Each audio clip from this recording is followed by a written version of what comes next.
قصتنا النهاردة هي مش قصة خرافية أو قصة رعب. ده مكان موجود بالفعل في مدينة اليمن، محافظة الموت. في مكان في العالم ناس كتير بتخاف حتى تقول اسمه.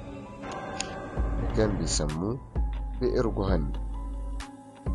ناس قالت إن الشياطين بتخرج منه، وناس تانية أقسمت إنهم سمعوا صرخات طالعة من جوه الأرض.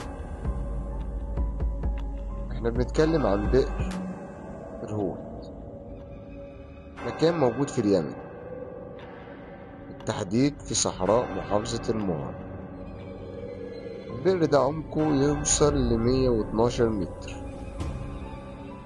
بس الغريب إنك مهما نزلت فيه مفيش حد شاف نهايته، ولا حتى التكنولوجيا الحديثة قدرت توصل لقاع البئر ده.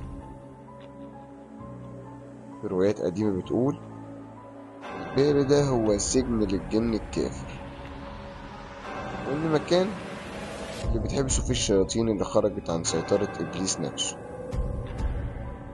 وفي ناس بيقولوا إن كل ليلة بتطلع ريحة فظيعة منه، ريحة موت، تسمع أصوات غريبة، صرخات، وحد بيطلب المساعدة. بس الحقيقة إن مفيش حد موجود تحت أصلا. وفي سنة 2021 بعثة يمنية حاولت تنزل البير ده، بس مجرد ما حطوا الكاميرات الإشارة اتقطعت والأجهزة باظت. ولما طلعوا قالوا إنهم حسوا برعب مش طبيعي، زي ما تكون في حاجة كانت بتراقبهم من جوه. السؤال هنا، انت لو اتفتح لك البئر ده هتنزل ولا هتسيب كل حاجة في حالها؟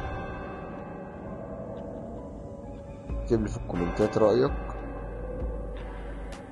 لأن الجاي أظلم من كده.